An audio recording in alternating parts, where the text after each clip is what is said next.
صاحب بولے پڑھنے اتے مان کرینا نہ آکھی میں پڑھیا او جبار کہار صداوے متا روڑ دیوے دودھ کڑیا۔ تو اس لیے ہر وقت ڈرتے رہو۔ ابھی ملیکہ کہتے ہیں میں نے 30 اصحاب رسول سے ملاقات کی ہے، 30 اصحاب رسول سے، تو میں نے ہر شخص کو فکر مند پایا ہے۔ وہ کہتے تھے ہمارا انجام ٹھیک ہو جائے، انجام ٹھیک ہو جائے۔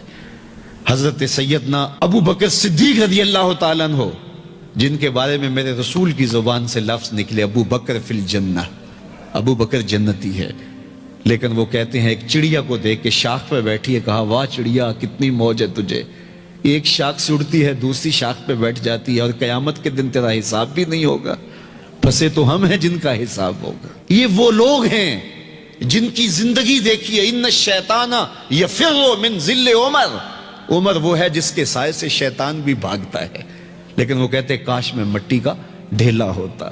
اللہ اکبر۔ حضرت عمر کہتے ہیں کہ اگر برابر سرابر بھی چھٹ گئے تو غنیمت جانیں گے، اگر برابر بھی چھٹ گئے تو پھر بھی غنیمت جانیں گے۔ یہ وہ لوگ ہیں جن کی زندگیاں تقوی سے عبارت تھی اور اللہ کی خشیت جن کے سینوں کا نور تھا اور باطن کا سرور تھا۔ ہمارے بہت سارے معاملے اور بہت ساری خرابیوں کی جڑ یہ ہے کہ ہم نے اس دنیا کو اوڑھنا بچھونا بنا لیا۔ ایسے اس دنیا میں ہم زندگی گزار رہے ہیں جس طرح ہم نے اس دنیا سے کبھی جانا ہی نہ ہو۔ اس لیے دنیا کی بے رغبتی، دنیا کی بے رغبتی کا مطلب یہ نہیں ہے کہ ترک دنیا کیا جائے۔ اس پر صوفیاء نے جو بات کہی وہ بہت خوبصورت کہی۔ وہ کہتے ہیں کہ دنیا کے اندر ایسے رہو جس طرح کشتی پانی میں رہتی ہے، کہ کشتی پانی میں رہتی بھی ہے لیکن پانی کو اپنے اندر آنے بھی نہیں دیتی۔ تم دنیا میں رہو، دنیا تمہارے اندر نہ رہے۔ اگر تم دنیا میں رہو گے تو خیر ہے، اگر دنیا تمہارے اندر رہی تو پھر کچھ نہیں بچ پائے گا۔ کشتی پانی میں رہے تو خود بھی تیرتی ہے، اوروں کو بھی تراتی ہے، لیکن اگر پانی کشتی میں آ گیا تو کشتی کو لے ڈوبے گا۔ اس کی رحمت کے دروازے کھلے ہیں، آج ہم اس کی چوکھٹ پہ آ جائیں، کل تو آنا ہی آنا ہے۔ پھر جو کفن میں منہ چھپا چھپا کے آتے پھریں گے، کیا اچھا ہو کہ خود کھلے منہ سے اس کی رحمت کے دروازوں پہ آ جائیں۔ اس کی رحمتیں آواز دے رہی ہیں، یا ایھا الانسان، او بھاگنے والے انسان، او نسیان کے پتلے، او بھولے ہوئے، او بھٹکے ہوئے، راستہ چھوڑ کے جانے والے، مالک کی رحمت کی آغوش کو ترک کر دینے والے، آجا پلٹ کے، ما غرک بربک الکریم، آجا تیرا رب بڑا ہی کریم ہے۔ قبل اس سے وہ ماننے سے انکار کر دے، توبہ کا دروازہ بند ہو جائے، سورج مغرب سے طلوع ہو جائے، پھر بندہ ہاتھ کاٹے۔ کسی نے چیخ چیخ کے مجھے کہا تھا، کوئی رو رو کے ترلے منتیں کر کے مجھے کہتا تھا، میں اس کی بات کو نہ سنا، کاش کہ اس کی پکار کو سن لیا ہوتا، اس کی آواز پہ لبیک کہہ دیا ہوتا اور میں اس کے ساتھ چل پڑتا اور وہ مجھے انگلی تھام کر محمد عربی کی چوکھٹ پہ پہنچا دیتا، تو آج یہ رسوائیاں میرا مقدر نہ ہوتی۔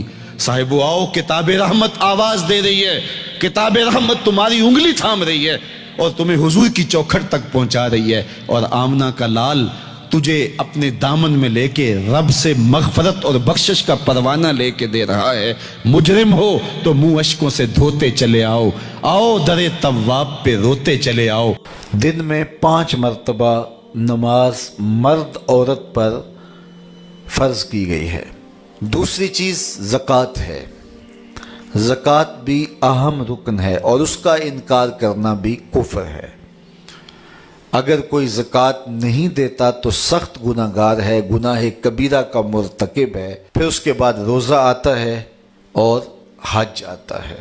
تو یہ دوسرا حصہ ہے دین کا۔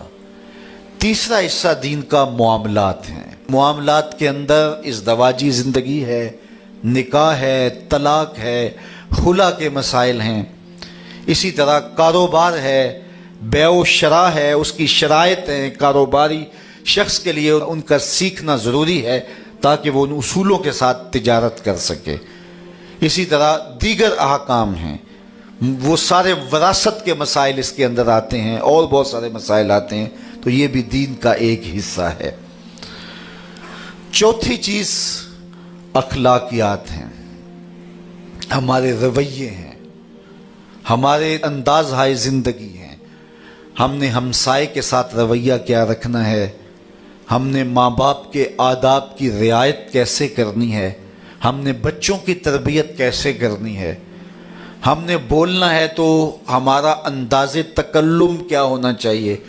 جھوٹ نہیں بولیں گے، چغلی نہیں کریں گے، غیبت نہیں کریں گے، کسی کا دل نہیں دکھائیں گے، اذیت نہیں پہنچائیں گے، کسی کے